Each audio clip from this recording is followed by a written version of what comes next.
China जो है वो गलवान घाटी से पीछे हटने को तैयार नहीं है। उसका कहना है कि हम एक ही शर्त पर पीछे हटेंगे जब भारत अपनी सड़क निर्माण कार्य को पीछे रोकेगा।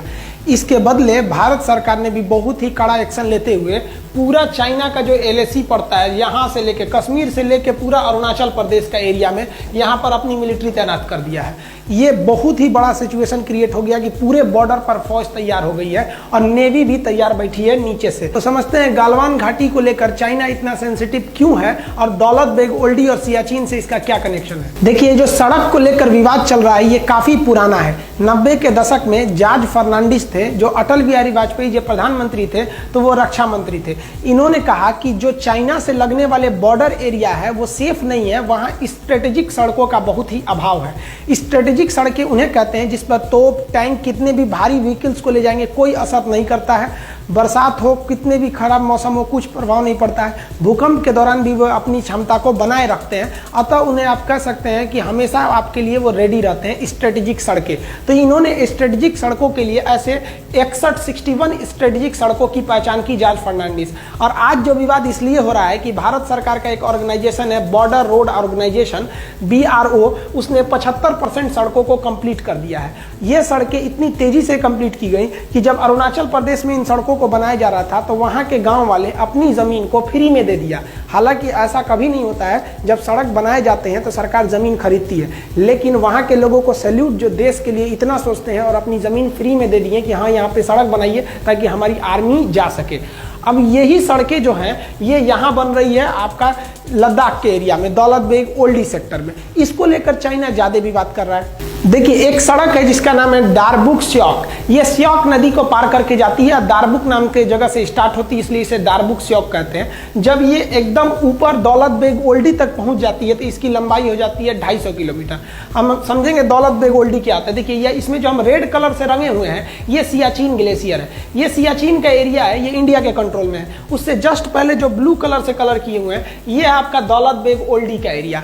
ये दोनों जरूरी है। सियाचिन ग्लेशियर दुनिया का सबसे ऊंचा युद्ध का मैदान है, तो वहीं दौलत बेग ओल्डी भारत या कह लीजिए तो दुनिया के सबसे बड़े युद्ध के मैदानों में से एक है। किंतु यहाँ पर एयरपोर्ट है, एयरफोर्स रहती है, तो ये हमको यहाँ पर तो फौज दुनिया में ये सबसे ऊंची बैठ गई और यहाँ पर आप कह लीजिए तो एयरफोर्स भी बहुत ही ऊंचाई पे बैठ गई। अब यहाँ से नीचे चाइना गलवान घाटी में अगर खड़ा रहता है तो चुपचाप वहाँ से बम मार दीजिएगा तो मर जाएगा। वहाँ से 9 किलोमीटर की डिस्टेंस पे, ज्यादा दूरी वहाँ पे नहीं। हाइट की वजह से चाइना को यहाँ बहुत ज्यादा घाटा लगेगा, लेकिन ये सड़क उसमें बहुत ज्यादा भारतीयों को एडवांटेज देती है। तो ये रेड वाला आपका एरिया हो गया सियाचिन और ये ब्लू वाला हो गया आपका दौलत बेग ओल्डी। ये जो सड़क जा रही है आपको, इस सड़क का ही नाम है दारबुक स्योक। ये स्योक नदी को पार करके जा रही है। अब ये जो सड़क जा रही है इस सड़क से चाइना को दिक्कत नहीं है। दिक्कत कब चालू हुआ, जब भारत ने इसी सड़क का एक लिंक खोल दिया इस साइड में, और ये जो लिंक था वो लिंक चला गया गलवान घाटी की ओर। अब बताइए, ये गलवान घाटी से केवल 9 किलोमीटर है। अगर ये सड़क नहीं रहती तो इस सड़क के अभाव में भारतीय फौज को गलवान घाटी में पहुंचने में 8 घंटे लगते, लेकिन इस सड़क के बन जाने के बाद वहां पहुंचने में केवल 35 मिनट समय लगेगा। अब बताइए, 8 घंटे की जगह आधे घंटे में अगर फौज पहुंच जाए तो वहां भारत के फेवर में हो जाएगा युद्ध।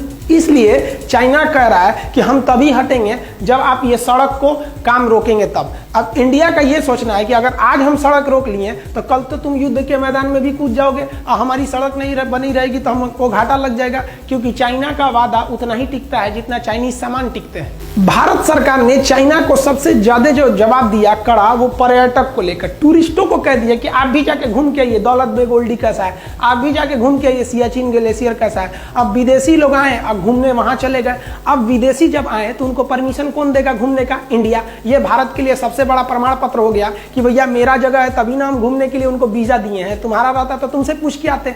अब वो देश का वीजा हमारे लिए एक तरह का प्रूफ बन जाएगा। अब चाइना इसको समझ रहा है कि भाई ये गलवान घाटी कितना इंपॉर्टेंट है। ये जो सड़क है ये 14,000 फीट की ऊंचाई पर बनाई गई है, 250 किलोमीटर लंबी है। पहले जब ये सड़क नहीं थी तो ये स्याक नदी को पार करना होता तो एक टेम्पोररी ब्रिज था, इस पे हैवी व्हीकल्स नहीं जा सकते थे। लेकिन 2019 में भारत ने इस स्याक नदी के ऊपर एक भारी भरकम परमानेंट ब्रिज बना दिया।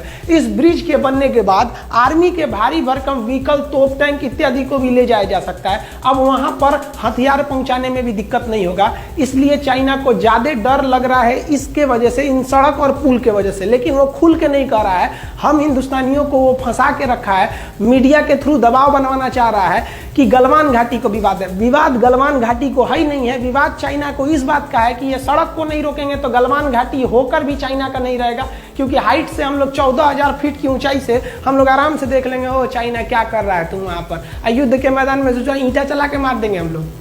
यहाँ चाइनीज गवर्नमेंट का प्रेशर उनकी आर्मी पर भी है, क्योंकि चाइनीज गवर्नमेंट के खुफिया जानकारों ने चाइनीज सरकार को बोला था कि भारत वहां बहुत ही खतरनाक सड़क बनाने जा रहा है। लेकिन चाइनीज गवर्नमेंट ने जब आर्मी से पूछा तो उनके आर्मी वालों ने कहा कि इतना भयानक भयानक पहाड़ है, वहां सड़क बनेगा कैसे? देख रहे हैं पूरा सीधे सीधे ढलान है, कहां से अच्छा सड़क बन पाएगा? इतना बड़ा बड़ा पहाड़ है, सड़क नहीं बन पाएगा। गवर्नमेंट आप टेंशन नहीं लीजिए, हम लोग है ना। दिक्कत कब हुआ? जब ये सड़क बनकर तैयार हुआ तब। देखिए ये सड़क ऐसा बना दिया, इंडिया वाले भी बताइए इतना भयानक सड़क बना दिया सब। अब इसमें जो सेना की जो गाड़ियां चलती हैं वो बुलेट ट्रेन की तरह भाग रही हैं सब। इन सड़क पर पानी भी नहीं लगेगा, क्योंकि जहां तक सड़क गई है वहां तक पैरेलल नाला लेके गया है, दोनों ओर से पानी भी नहीं लगेगी। स्ट्रेटेजिक सड़क इतनी भयानक लग गई कि चाइनीज सरकार अपनी आर्मी पे भड़क गई कि रे चोट्टा कहीं का, तो बोला था कि सड़क नहीं बनेगी, कौन सी बना दिया देख तो। अब युद्ध के मैदान में धड़ाक से फौज उतार देगा, तू लोग मुंह ताकते रहना। चाइनीज सरकार का उनकी आर्मी पर गुस्सा एक बात और से है कि ये जो दौलत बेग ओल्डी है, इस दौलत बेग ओल्डी पर जब भारत ने अपनी एयरफोर्स को उतारा था तो एएन नामक विमान को उतारा था। ये छोटा सा जहाज है, इसमें 30-40 लोग बैठते हैं। तो इस पर चाइनीज आर्मी ने कुछ खास एक्शन नहीं लिया था, कहा था 30-40 आदमी के जहाज में क्या होगा। लेकिन इंडियन एयरफोर्स ने एक और खतरनाक काम कर दिया। एयरफोर्स ने पहले तो उतारा ही छोटका विमान एएन नामक छोटा सा, और जब ये उतर गया सक्सेसफुली तो यहाँ उतार दिया अपना C-17 ग्लोब मास्टर और हरकुलियस नामक भारी भीषण विमान। ये विमान जो है ना भीम है एकदम, समझिए तो 70 टन उठा के उड़ जाएगा। एक हाथी 10 टन की होती है, 70 टन उठाएगा, 7 गो हाथी को लाद के उड़ जाएगा। इतना किसी भी मौसम में उड़ सकता है, पहाड़ के बीच में भी उड़ सकता है। आप इसे देखिए कितना खतरनाक ये लैंडिंग करता है। भारत ने जब दौलत बेग ओल्डी में अपना सबसे भयानक विमान C-17 ग्लोब मास्टर को उतारा तो चीन में खलबली मच गई, क्योंकि एक बहुत विशाल विमान है और इतने पहाड़ी वाले एरिया में इस विमान को उतारना एक तरह से काफ़ी चैलेंजिंग था। किंतु भारत ने इस बड़े भारी भरकम विमान को दौलत बेग ओल्डी में सक्सेसफुली उतार लिया।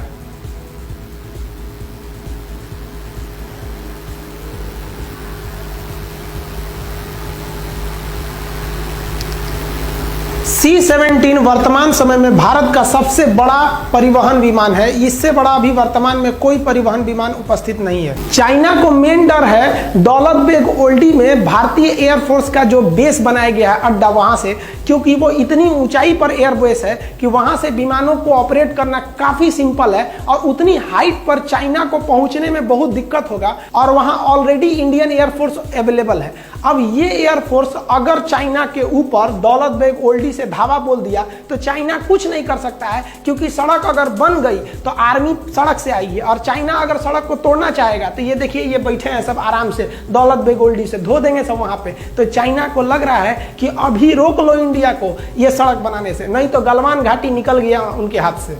चाइना को तो 2 झटका लगा, एक सड़क बनाने से और एक दौलत बेग ओल्डी में उनकी एयरफोर्स जो इंडिया का बन गया है उनसे उनको टेंशन है। उससे भयानक टेंशन उनको आ रहा है अब सियाचिन ग्लेशियर से। ये जो सियाचिन ग्लेशियर है ये दुनिया का सबसे ऊंचा युद्ध का मैदान है और इसी सियाचिन ग्लेशियर के इधर से चाइना एक सड़क ले जा रहा है CPEC, China Pakistan economic corridor. इस सड़क के माध्यम से चाइना चाहता है कि वो भारत का चक्कर न लगा के आए हिंद महासागर से, इधर से ही चला जाए। अब बताइए अगर इधर से इनकी ट्रक सामान जाएगा और भारत से युद्ध करके सोचेंगे उधर से चले जाएं, तो यहाँ हमारा सियाचिन ग्लेशियर है, युद्ध का मैदान दुनिया का सबसे ऊंचा, और यहाँ दौलत बेग ओल्डी में हम अपना हर एक विमान जहाज उतार के देख लिए। और सियाचिन ग्लेशियर में हम लोग ने हेलीकॉप्टर लैंडिंग हर एक चीज को करा दिया। वहाँ हेलीकॉप्टर नहीं उतर सकता था, जहाज नहीं उतर पाती थी सर, लेकिन भारतीय एयरफोर्स ने कर दिया। आप वीडियो में देखिएगा कि कैसे वहाँ लैंडिंग की गई।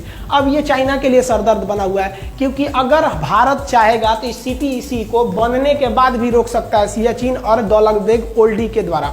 सियाचिन ग्लेशियर इतना दुर्गम एरिया है कि वहां सैनिकों को ऐसे जाना पड़ता है बर्फ में, जैसे मूवी वगैरह में जाते हैं लोग पहाड़ पर, और इतना कठिन जगह पे जाके वो लोग ड्यूटी करते हैं। लेकिन इंडियन एयरफोर्स ने उस सियाचिन ग्लेशियर पे अपना ध्रुव हेलीकॉप्टर उतार दिया, चीता उतार दिया, चेतक उतार दिया, MI हेलीकॉप्टर को बना रहा है, LCH हेलीकॉप्टर को बना रहा है। आप कहेंगे तो एयरफोर्स के जितने भी हेलीकॉप्टर हैं और विमान हैं उनका एक अलग वीडियो बना देंगे। और सियाचिन ग्लेशियर पाकिस्तान के कब्जे में चला गया था 1984 में, कैसे हम लोगों ने ऑपरेशन मेघदूत और ऑपरेशन राजीव द्वारा हम उसे वापस लेके आए थे, इसके लिए हम अलग वीडियो बना देंगे अगर आप कहेंगे तो भारत ने यहाँ पर अपना जो जहाज उतार दिया, इससे चाइना को एक बहुत बड़ा सरदर्द है कि इधर से जाएगा गलवान घाटी और उधर से जाएगा CPEC सड़क।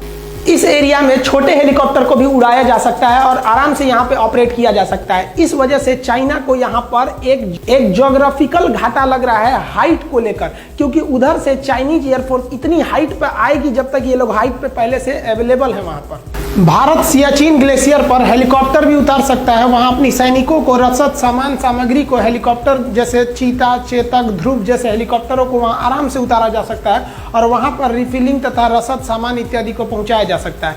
ये चाइना के लिए एक बहुत बड़ा थ्रेट साबित होगा, क्योंकि यहाँ हेलीकॉप्टर उतारना बहुत ही बड़ा चैलेंजिंग होता है। आप चारों ओर देखिएगा केवल बर्फ ही दिखाई देगा। साथ ही इंडियन नेवी ने कहा है कि इसका जो ईस्टर्न फ्लीट है यहाँ पर हालात ठीक नहीं है, अतः ईस्टर्न फ्लीट को हम आगे भेजने के लिए दिशा निर्देश दे रहे हैं। अब यहाँ से इंडियन नेवी भी तैयार बैठी है इधर से जाने के लिए अपने पूरे फ्लीट के साथ, कि अगर कहीं इधर में कोई दिक्कत हो रहा है तो हम यहाँ चले जाएंगे। इस बार गवर्नमेंट ने सबसे तगड़ा एक्शन लिया है कि तू ससुरा हमको गलवान घाटी में घेरो, हम तैयार बैठे हैं। कहां पर? पूरा यहां से लेकर यहां तक, ऊपर के बॉर्डर पे रेडी बैठे हैं आर्मी से, यहां बैठे हैं हम लोग पूरी तरह से एयरफोर्स को, और नेवी भी इधर तैयार ही बैठी है। आओ अब देखते हैं हम लोग, अब तुम गलवान घाटी ले लो। अगर थोड़ा भी युद्ध हुआ, 10 दिन का भी युद्ध हुआ ना, तो युद्ध किसी के परिणाम में जाने वाला नहीं है, क्योंकि दोनों अब परमाणु संपन्न देश है। तो एक बात तो कंफर्म है कि भारत के लोग चाइनीज सामानों का उपभोग करना पूरी तरह से छोड़ देंगे और चाइना को व्यापार घाटा बहुत ज्यादा लगेगा। चाइना बॉर्डर पर डेली चाइना की ओर से अलग अलग प्रोपेगेंडा को फैलाया जा रहा है। मीडिया में चाइना इस तरह से प्रस्तुत कर रहा है जैसे चाइना 8 किलोमीटर घुस गया है, 10 किलोमीटर घुस गया है। ये आप लोगों के ऊपर दबाव बनाने के लिए बनाया जा रहा है। इंडियन आर्मी वहां पे खाली नहीं बैठी थी कि तुम घुस जाओगे, हम लोग कह देंगे हाँ आइए। इंडियन आर्मी घुसने नहीं देती उन लोग को, लेकिन ये खबर पाकिस्तान और नेपाल के थ्रू इंडिया की ओर भेजा जा रहा है और तरह तरह के साइकोलॉजिकल दबाव बना रहा है। आप भी ये सोच रहे होंगे कि इंडियन आर्मी क्या कर रही थी, ये केवल उनका दबाव है ताकि आप ये सोचकर डर जाइए कि आप चाइना से मुकाबला नहीं कर सकते। ये बात गलत है कि चाइना हमारे ऊपर दबाव बना रहा है या हमारे फौजी उनको घुसने के लिए अंदर जगह दे दिए थे, एकदम गलत है। ये सही है कि स्टैंड ऑफ हुआ है, दोनों आर्मी खड़ी है, लेकिन ये खबर गलत है कि वो हमारा 8 किलोमीटर कब्जा कर लिया है, 6 किलोमीटर कब्जा कर लिया है। ये आपको फेसबुक, व्हाट्सएप इत्यादि के माध्यम से जानबूझकर आप पे दबाव बनाने के लिए किया जा रहा है। इंडियन आर्मी पूरी तरह स्टिक है। अगर हम डरे होते तो कभी भी इतना बड़ा एक्शन नहीं लेते कि इस कोरोना के बीच में भी अपनी पूरी फौज को लगा देते पूरे LAC पर। नेवी को भी हम लोग तैयार रहने के लिए बोल सकते थे, एयरफोर्स को भी बोल दिए। और अभी हाल ही में अमेरिका से एक तो गुप्त समझौता की ओर भारत बढ़ रहा है कि अगर हथियार, गोला बारूद की कमी हुई तो आप तुरंत सप्लाई दे सकते हैं या नहीं। ये भी अभी बात चल रही है भारत और इजराइल और अमेरिका के बीच में। अतः भारत अगर पीछे हटने के मूड में रहता तो ये सब कुछ नहीं करता। हमारे हिसाब से भारत सरकार ने जो पूरे LAC पे फौज लगा दिया वो एकदम बेस्ट काम किया है। आप क्या सोचते हैं, गवर्नमेंट ने ये डिसीजन सही लिया या गलत लिया? नेवी को तैयार रहने के लिए, नेवी को काउंटर करने के लिए बोला गया, क्या ये गवर्नमेंट का डिसीजन सही था या गलत? आप कमेंट करके बताएंगे। जैसा अपडेट होगा फिर बताएंगे। मिलते हैं अगले वीडियो में, तब तक के लिए जय हिंद।